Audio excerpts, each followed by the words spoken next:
Polaris don ప్రపంచవ్యాప్తంగా ఇప్పుడు ఈ అంశం గురించి మాట్లాడుతుంది.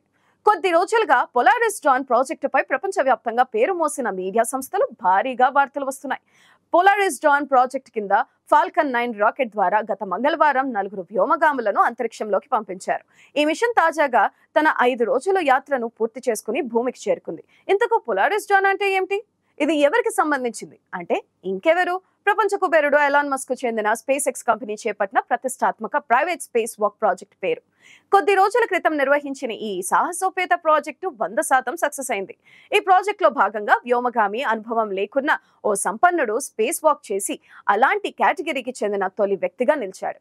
ఈ క్రమంలో స్పేస్ వాక్ పూర్తి చేసుకున్న సదరు billionaire Jared Isaacman, pilot Scott Kidd Poteet, mission specialist Anna Moreno, Sarah గిలిసీలు సురక్షితంగా సముద్ర తీరానికి చేరుకున్నారు.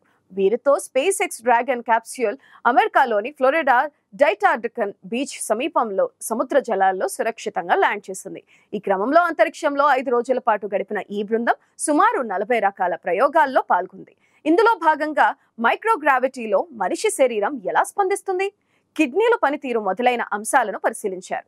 ఈ క్రమంలో జేడ్ ఇసాక్మెన్, సారా గిల్లీలు ఒకరి తర్వాత ఒకరు క్యాప్స్యూల్ నుంచి బయటకు వచ్చి స్పేస్ వాక్ నిర్వహించారు. స్పేస్ వాక్ అంటే శూన్యంలో భారరహిత స్థితిలో భూమికి 100 కిలోమీటర్ల ఎత్తున ఓ రోప్ ఆధారంగా బయటకు రావడం, కొన్ని గంటలు ఆ శూన్యంలో గడపడం అన్నది ఓ జీవితకాలపు అనుభవం అని చెప్పవచ్చు. ఇందుకోసం వారు ధరించిన స్పేస్ ఎక్స్ కంపెనీ తయారు చేసిన స్పేస్ సూట్ ను సైతం వీరు పరీక్షించారు. ఈ క్రమంలో వ్యోమగాములు స్పేస్ వాక్ చేసిన మొట్టమొదటి ప్రైవేట్ మిషన్ గా ఇది చరిత్ర సృష్టించింది. వీరి అంతరిక్ష నౌక అత్యధికంగా 875 మైళ్ల ఎత్తుకు చేరుకుంది. చంద్రుడిపైకి అపోలో మిషన్ల తర్వాత మనిషి స్థాయి ఎత్తుకు చేరడం కూడా ఇదే తొలిసారి. నిజానికి ప్రైవేట్ రంగంలో స్పేస్ వాక్ చేసిన తొలి మానవుడిగా ఇప్పటి వరకు వ్యోమగాముల్లో 264 వ్యక్తిగా ఇసాక్మెన్ చరిత్రలో నిలిచిపోతారు. సాధారణంగా స్పేస్ వాక్ ను ప్రొఫెషనల్ వ్యోమగాములు నిర్వహిస్తారు. అయితే ఈ ప్రాజెక్టు కోసం బిలియనీర్ దాదాపు $200 మిలియన్ ఖర్చు చేశారు. అదే మన రూపాయల్లో అయితే దాదాపు 1677 కోట్లుగా చెప్పవచ్చు. స్పేస్ వాక్ చేసిన బిలియనీర్ ఇసాక్మెన్ ఒకప్పుడు స్కూల్ డ్రాప్ అవుట్ అని చెప్తున్నారు. వ్యాపారవేత్తగా రాణించాలని ఇష్టంతో తాను పాఠశాల విద్యను మధ్యలోనే మానివేశాడని ఆయన ఓ ఇంటర్వ్యూలో తెలిపారు. ఇసాక్మెన్ చిన్ననాటి నుంచే వ్యాపారిగా ఎదగాలని కలలు కనేవాడు. వ్యాపార రంగంలో అడుగు పెట్టాలని ఆసక్తితో 16వ ఏటనే చదువుకు స్వస్థ పలికాడు.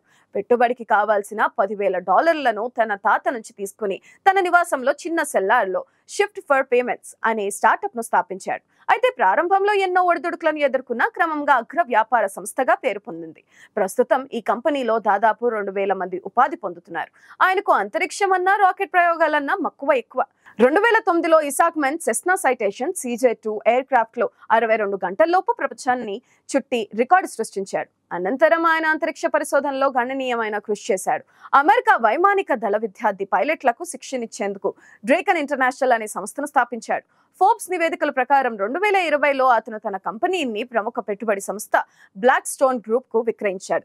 నాటి నుంచి పూర్తిస్థాయి అంతరిక్ష పరిశోధనలో నిమగ్నమయ్యారు. మొన్నటి పోలారిస్ డాన్ ప్రయోగం తర్వాత స్పేస్ ఎక్స్ అధినేత మస్క్ చేసిన ఓ ట్వీట్ అంతరిక్షపు కొత్త యుగపు ఆశల్ని మరోసారి సజీవం చేసింది. చంద్రుడు అంగారకుడిపైకి మానవాళిని తరలించే భారీ ఆశయాన్ని తలపైకి ఎత్తుకున్న మస్క్ భవిష్యత్తులో అనేక కొత్త రంగాలను ప్రపంచానికి పరిచయం చేయనున్నారు. మానవాళిని ఇతర గ్రహాలకు తరలించే దృక్పథంతో ఆయన సంపదలో సగభాగం వెచ్చించేందుకు మస్క్ సిద్ధంగా ఉన్నారు. అంతేకాదు తాను తలపెట్టిన ప్రయోగాలు సక్సెస్ అయితే ఇన్నాళ్ళు మనకు తెలిసిన రైలు ప్రయాణాలు, విమాన ప్రయాణాల స్థానంలో రాకెట్ లాంచ్లు వచ్చి చేరనున్నాయి. అంటే మరో కొత్త ప్రయాణ మాధ్యమం వచ్చి చేరనుందన్నమాట. రాకెట్ తో అంతరిక్షానికే కాదు, భూమి మీద దేశాల మధ్య కూడా నిమిషాల్లో ప్రయాణాలు మొదలు కానున్నాయి. సరదాగా అంతరిక్షం వరకు వెళ్లడం, భారరహిత స్థితిని అనుభవించి కోరుకున్న దేశంలో ల్యాండింగ్ చేయడం సర్వసాధారణంగా పర్యాటక విషయం కానుంది. ఆయన తలపెట్టిన స్టార్షిప్ ద్వారా చంద్రుడు, మార్స్ గ్రహం మాత్రమే కాకుండా ప్రపంచం ఓ కొత్త ప్రయాణ మార్గం దిశగా ప్రయాణాలు మొదలు పెడుతుంది. ప్రపంచం మొత్తాన్ని 6 గంట లేదా గంటలో చేరుకునేలా చేసే కొత్త ప్రయాణాలు మొదలు కానున్నాయి. లండన్ నుంచి న్యూయార్క్ ప్రయాణం కేవలం అరగంటలో పూర్తవుతుందంటే అదో విచిత్రంగా, ఓ కథలా అనిపిస్తుంది. కానీ రాకెట్ ప్రయాణాల ద్వారా భూమి మీద భూమికి అది సాధ్యమే అంటున్నారు ఎలాన్ మస్క్.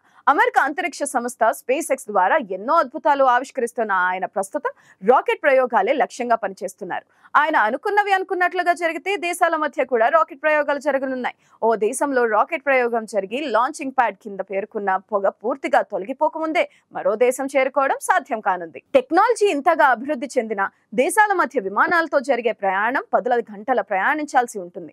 అలా కాకుండా రేపటి కాలంలో దేశీయ రాకెట్లతో ఈ ప్రయాణం జరగనుంది.